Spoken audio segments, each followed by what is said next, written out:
Hello' নমস্কাৰ সকলোকে Sushmita blogs মোৰ চেনেললৈ সকলোকে স্বাগতম জনাইছোঁ। আজি যিহেতু থাম্বনেইল আৰু টাইটেল দেখি বুজি পাইছে গৰু বিহু যিহেতু, কিন্তু গৰু বিহু বুলি ক'লে নহয় আমাৰ নৌ মেডালো নাই দেই ইয়াত গৰু গা ধুৱাবলৈ। মই এয়া কাম বন আজৰি হৈ অকণমান বহিছোঁ, তাকে বোলো ভিডিঅ' অকণমান কৰোঁ বুলি ভাবিছোঁ। তাকো নিজক চাবলৈকে কিবা বেমাৰী গতি লাগিছে। দেউতাই আকৌ এইফালে শাকৰ কাৰণে জাতিলাও কেৰেলা এইবিলাক সকলো কাটি আছে। এয়া আকৌ আমাৰ ইয়াৰ নহয় দেই, ঘৰৰ পৰাহে দিছে। ইমান আজি মনত পৰিছে নহয়, ঘৰলৈ ক'বলৈ নোৱাৰি আৰু।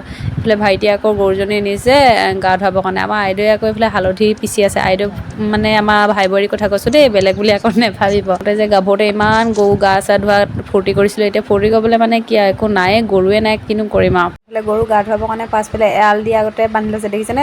আগতেতো নদীলৈ নিয়ে, আজিকালিতো নদীত পানীয়ে নাই আৰু পাছফালে সেইকাৰণে বান্ধি লৈছে, মানে টিঙে চিঙেহে পানী লৈ লৈছে আৰু।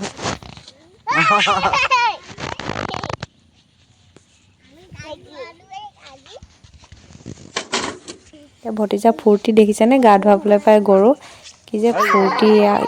চকু আগতে ইমান ডাঙৰ হ'ল মানে বিশ্বাসেই নালাগে তাৰ, ইমান পটককৈ যে ডাঙৰ হ'ল বুলি।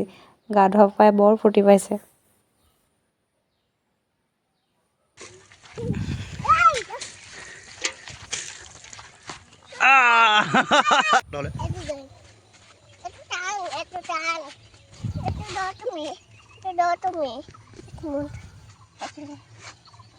চাহ দাঙিব নোৱাৰি পেলাই বাপেকক চাহখিনি দি দিছে দেখিছেনে। এইফালে গৰু গা চা ধুৱাই পেলাই মেলি দিবলৈ হৈছে, তাতো মানে সি ৰৈ আছেগৈ। বাপেকক যে কি ভাল পায় নহয়।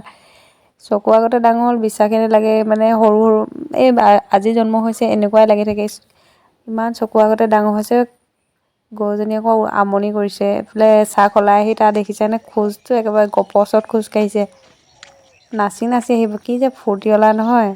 এতিয়া ফূৰ্তি নকৰিনো কেতিয়া কৰিব নহয়নে। মোৰ আকৌ ভিডিঅ' কৰিবলৈ সময়ে নাই, মানে সময় বুলি দূৰৰ কথা বহি পেলাই মোহাৰিবলৈ সময় নাইকিয়া হৈছে। থিয় থিয়হে মোহাৰিছোঁ, যেনে নিয়মহে কৰিছোঁ আৰু। সকলোকে ৰঙালী বিহু শুভেচ্ছা যাচিলোঁ দেই চেগতে। আপোনালোকৰ বিহু কেইদিনত এনেকুৱা হৈছে নাই জনাব দেই। ভিডিঅ' বনোৱাটো দূৰৰ কথা, মানে ভাত খোৱাও সময় নাইকিয়া নিচিনা হৈছে। এইটো কৰ সেইটো কৰ পৰা কামৰ পৰা। ভিডিঅ'টো যদি প্ৰথমবাৰ চাইছে তেনেহ'লে লাইক কমেণ্ট শ্বেয়াৰ ছাবস্ক্ৰাইব কৰি দিবলৈ নাপাহৰিব। নেক্সট এটা ভিডিঅ' আকৌ